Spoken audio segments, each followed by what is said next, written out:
What happens when cartel violence goes too far? How gruesome can it get? Let's discuss this video that went viral about CJang hitman El Siri, who resists brutally heavy torture and eventual death at the hands of Los Viagras, a powerful, audacious cartel. This shocking video of El Mencho's hitman being tortured created a stir on the internet, offering a haunting inside view of the brutal battle between Los Viagras and the Jalisco New Generation cartel.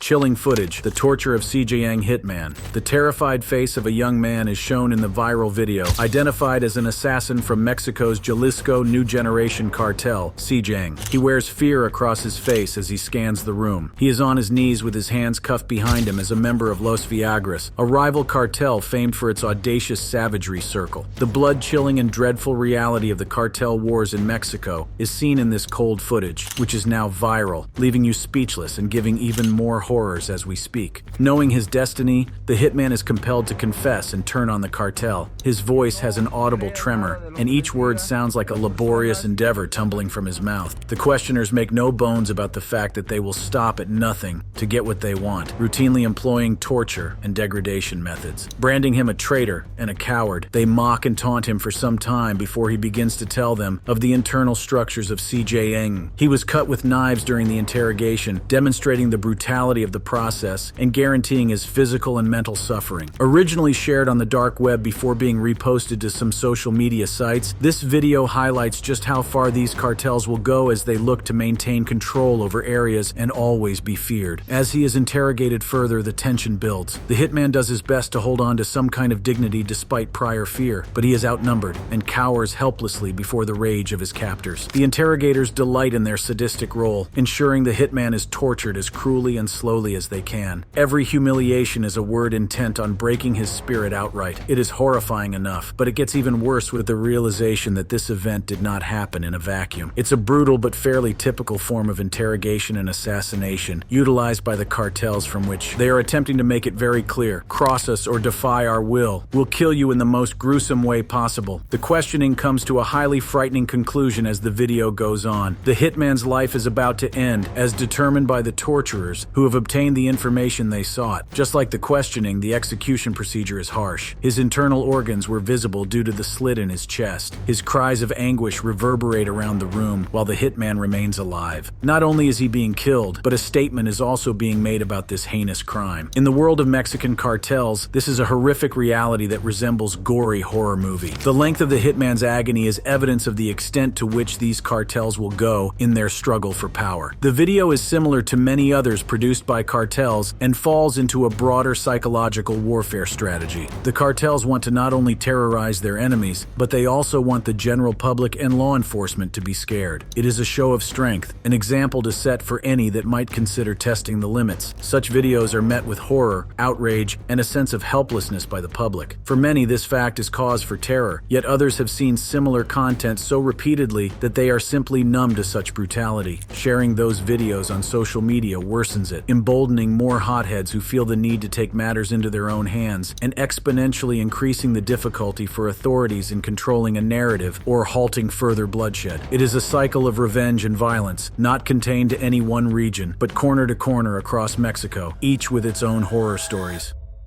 Los Viagras, from self-defense to ruthless cartel. Imagine a place as the rural heartlands of Michoacan, where the Knights Templar cartel had raged for years. We are now in 2014, and the locals are pleading for peace. Amidst all this, a group of protectors emerged from fear and oppression. Known as Los Viagras, these men started as the saviors Michoacan needed, but sought power through betrayal and violence, transforming them into one of Mexico's most terrifying cartels. The group, which started as a vigilante squad that got government backing, is run by the Sierra Santana brothers. In a move to try and limit the escalating violence, locally based militias were given guns by the government so that they could fight against the Knights Templar cartel. The Mariano siblings were accustomed to hostility, and that day was no exception. They sprang into action. They put in an honest effort, waging war with the Knights Templar and pushing them back to peace for a while among their communities. The Sierra Santana brothers, including Nicolas El Gordo, would use their social connections and local knowledge. Practically everyone initially welcomed it with great enthusiasm, enthusiasm. Years of cartel violence were perceived to be countered by Los Viagras. However, as Los Viagras took control of more territory, they exposed a darker aspect. Mariano and his brother's ambition and greed led them to abuse their recently acquired power to continue with the very crimes they promised to stop. Soon, they got into the rut of drug peddling, extortion, and acts of violence. Now, the guardians of society were themselves the oppressors. The crime was in the blood of both Sierra Santana brothers. They had experience in cockfighting and petty crime before Los Viagras. Their experiences with violence inside have prepared them to take over the reins of a cartel. The Sierra brothers developed a nastier tactic and expanded their attack. They encroached on methamphetamine production and trafficking, clashing with rival groups such as the Jalisco New Generation Cartel, CJNG. It was inevitable that Los Viagras had to become a rival of CJNG. The cartels have been fighting for dominance of the lucrative drug trade in Michoacan state. One of the incidents that struck Mexico in 2019 was when 9 bodies were found hanging from an overpass in Uruapan. The CJNG's gory demonstration was a direct aggression against the power base in Los Viagras. Los Viagras responded with just as much violence. In retaliation, they apprehended a CJNG hitman and made him confess and publicly betray his cartel. The hitman was depicted in the later go-viral video as he was tormented and then brutally executed. In addition to punishing the captive, this violent conduct was intended to terrorize the public and CJNG by implying that Los Viagra would do whatever it took to continue their rule. It was not just those who opposed Los Viagra who suffered their worst violence. They broadened their fearsome control against anybody antagonizing them, including local legislators, law enforcement officers, and average citizens. The Sierra Santana brothers ran a tight operation, their power absolute by fear. Their operations went across Michoacan and filtered out to other areas within and beyond warped tribes. This, of course, only served to fan their flames as part of the increasingly vicious crusade against reintroduction on display, in parallel with CJNG matching them blow for mercilessly brutalizing blows. The violence also spilled into the civilian population, frequently killing unaffiliated people who just happened to get in the way. The locals who had initially backed them and thought they were a safety net for themselves now lived in constant fear of being killed by the same group that was supposed to defend them. To stay in charge, Los Viagra engaged in psychological warfare. Any ideas of revolt or cooperation with law enforcement were discouraged by the public display of their heinous crimes, such as the hanging bodies from overpasses or the torturing recordings. These actions aimed to instill fear so Los Viagras could operate with impunity, not only to eliminate adversaries.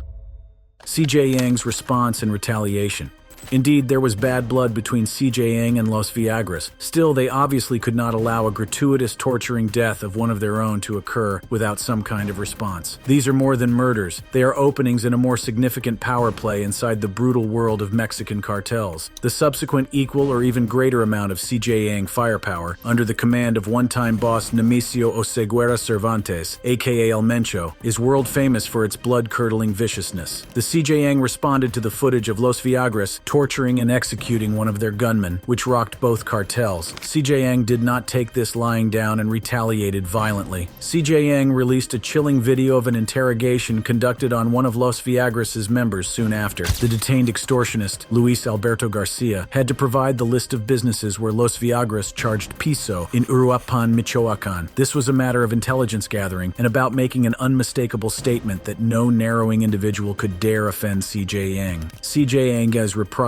was to strike fear and reaffirm their power. In an attempt to emulate their rivals' cruelty, they documented their own horrifying interrogation and killing of the Los Viagras member. Similar to how the CJNG hitman had been acting, the hostage was seen in the rapidly going viral video as terrified. Both the severe and dehumanizing interrogation and the horrifying execution process were done in the same way. The intention behind this act of retaliation was to demonstrate to the world that CJNG was equal to or more violent than its adversaries. CJNG has a well-established reputation for sheer viciousness. Under El Mencho's command, the cartel has acquired a reputation for its savagery, well known for using improvised bombs in an ambush on government forces in Michoacan. CJNG fighters launched rocket-propelled grenades and gunfire, leading to a substantial loss of life in the raid. That level of violence is proof positive to everyone else that they will stop at nothing and no one. Once more, CJNG carried out a heinous deed. He apprehended and killed a senior official of an opposing cartel, then publicly displayed his severed body.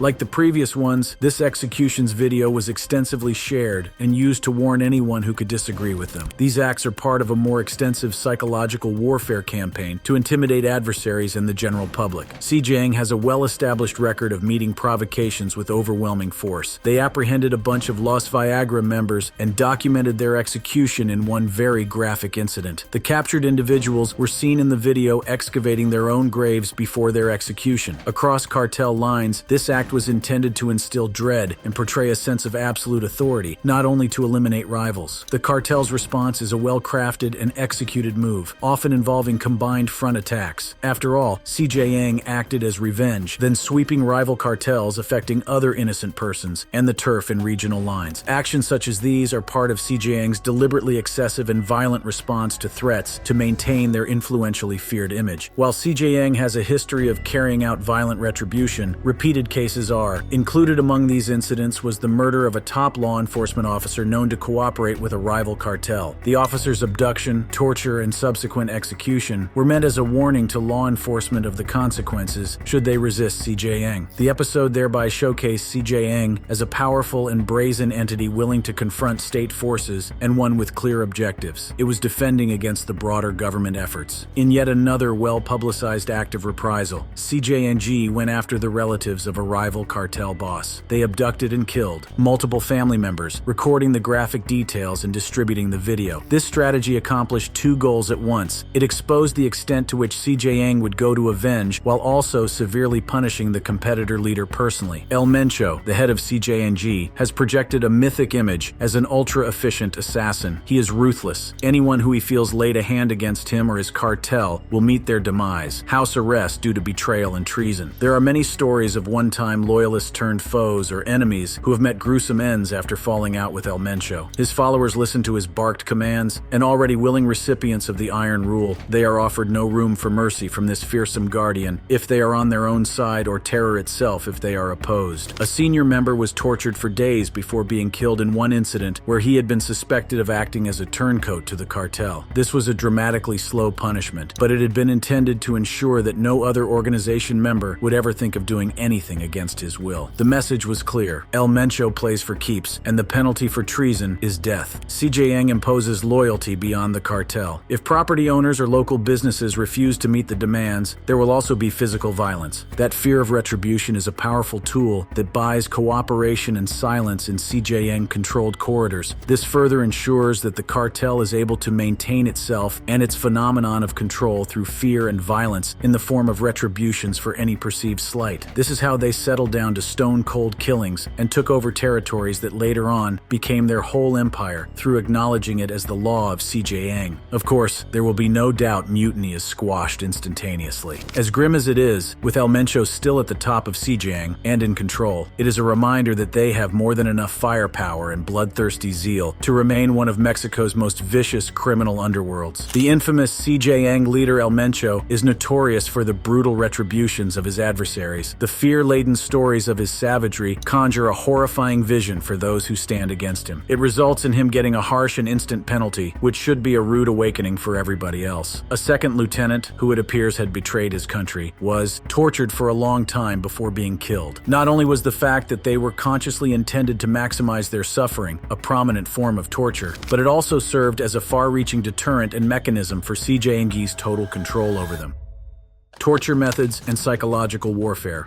The Las Viagras beheading of the CJNG hitman signifies an example of how nuanced battles between Mexican cartels can get. The cartels have resorted to specific horrifying means of asserting their domination and inflicting fear. Los Zetas, for instance, is known for a highly militaristic style of murder and has used savage forms of torture repeatedly. They were well known for a procedure known as desollado, which involves skinning victims alive. In addition to being very painful, this is a psychological method. Let's talk about the Sinaloa cartel next. This gang is led by Joaquin El Chapo Guzman, known for a method called guizo, or the stew, where the bodies of victims have been dropped into barrels full of acid to destroy all remains. The fear heightens in those cases wherein victims might still be found alive after being doused in acid. This grim way of killing people helps to give some idea of the degree of extreme violence to which the Sinaloa cartel is willing to go against other human beings to crush competition and weld power. Next comes the Gulf Cartel. The Gulf Cartel used to torture by pozole, referring to a traditional Mexican stew eaten with relish, a rather ghastly nod to the dish. In this method, bodies are dismembered and boiled in huge vats or dissolved in acid. The complete oblivion of the body sends a shivering message down the spines of opponents and would-be enemies. This foul trick eliminates the enemy's physical presence and simultaneously has a highly baleful impact on those who happen to be at the scene where it occurs. You already have some idea about the CJAng's torture methods. They have dabbled into beheading, dismembering, and other kinds of tortuous techniques that include chainsaw-driven executions. In one such reported case, members of the CJAng decapitated 2 men with a chainsaw and recorded the act to spread it. This speaks not only to how ruthless they can be in their actions, but also testifies to some serious intimidation propaganda. Such acts are a means of scaring and marking their presence in territories and rivals. The torture and execution of the CJNG hitman by Los Viagras was pretty much a challenge to the authority of El Mencho. Still, another event showing his brutal methods was the arrest of his brother, Antonio Oseguera Cervantes. The reaction by El Mencho would be swift and pitiless, an indication of his ability for cold-blooded revenge and psychological warfare. Upon the news of Antonio's arrest, CJAng carried out several attacks in collaboration with the police. One such attack was on a convoy of police officers that ambushed and resulted in the killing of several people. This was not only a case of instant payback, but also a strict message to the authorities regarding what lay in store for those targeting a member of CJAng. El Mencho ordered several high-ranking officials involved in his brother's arrest to be assassinated. These killings were executed with finesse and brutality. One official was found dismembered with a note that said, "You are next if you oppose CJNG." These targeted assassinations serve as both direct retribution and a chilling message to others in the justice system. Excluding physical violence, El Mencho is infamous for shocking his foes through psychological warfare. A few of the footage published by CJAng included captured, tortured police officers and rival cartel members. Videos around social media and messaging apps sent chills down the spine of whoever dared challenge the CJAng. These videos are intense in impact, constantly recalling how far and ruthless the cartel is. El Mencho then made it a point to aim at businesses, especially those believed to be informing the authorities. In another campaign, fires engulfed several businesses across Michoacan, racking millions in damages. Such acts of economic sabotage helped him create chaos and vile collaboration with the regime. At the heart of these attacks was striking where it hurt most, in the financial interests of those aligned against El Mencho. One of the most symbolic acts of revenge was the public execution of the one-time associate who became an informant. Their capture was followed by torture and live broadcasting of the execution of the informer. It unequivocally conveyed a message to the members and potential traitors. It conveyed that betrayal would be punished in the hardest possible way. The video depicting the torture and execution of a CJNG hitman at the hands of Los Viagras, along with the brutal retribution by El Mencho for the arrest of his sibling, brings about very graphic depictions into life in this ruthless world of Mexican cartels. These insane stories of torture methods and well-thought-through retribution sit among some of the harsh realities, proving that there are no boundaries about what such criminal organizations would do to achieve their purposes.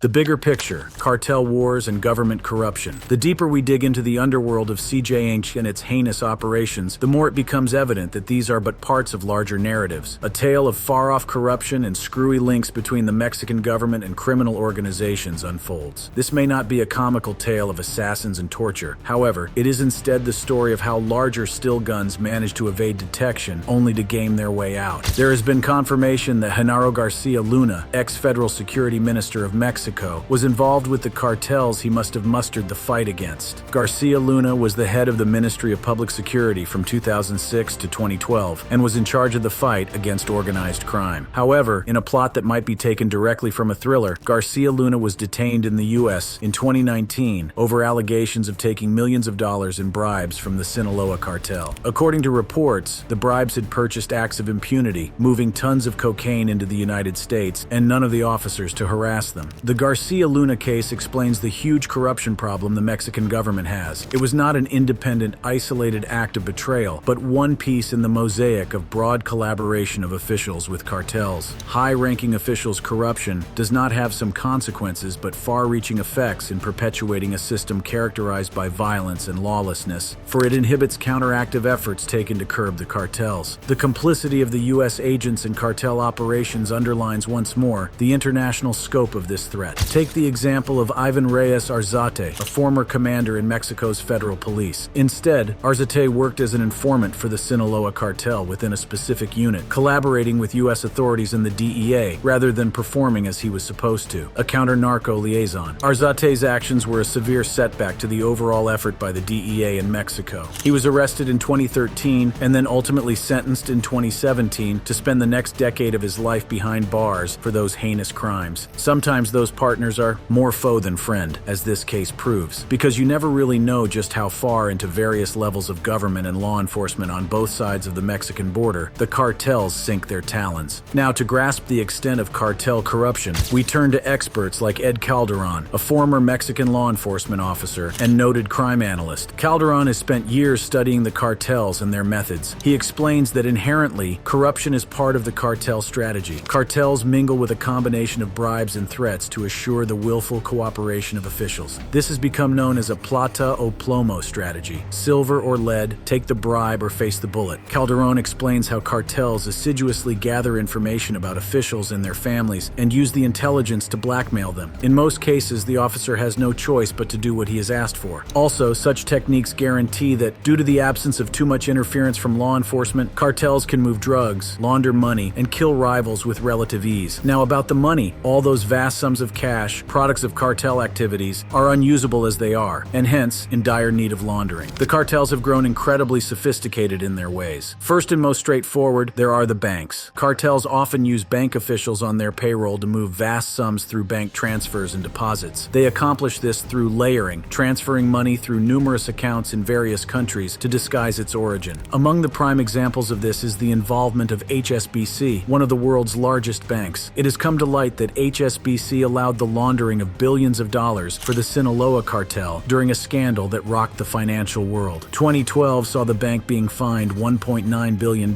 for the same, although most people would call it drops in the bucket as far as the scope of the crime went. Not only did the bank's actions allow the cartels to clean their dirty money, but also made it very clear to the world how far their corrupt reach really was. The second method is trade-based money laundering. In that, genuine businesses are used as a front for illegal profits. For example, a cartel can buy high-value items like luxury cars or jewelry and sell them in another country. The money obtained from the sales is banked as income. El Chapo's cartel famously laundered its cash through the Los Angeles Fashion District, which was used by criminals to move large sums of money and take advantage of lax reporting requirements. The tales of Garcia Luna, Arzate, and HSBC summarize a gloomy reality. This struggle with the cartels occurs not only in the streets, but also in the boardrooms of companies and government offices. This level of corruption has reached a point within both Mexican and international institutions that makes the battle against cartel operations quite hard to achieve. One may forget the larger picture as one plumb the depths of the inhuman world of CJang and its bestial ways of using force. The violence and terror perpetrated by these cartels are symptoms of an even bigger issue, a system riddled with corruption and compromised by greed. Addressing these deeper problems will only open the slightest off chance, forever breaking this cycle of violence and bringing justice to those at the sharp end of the cartel's reign of terror. Thanks for watching this video. Check out the on-screen cards now for more stories.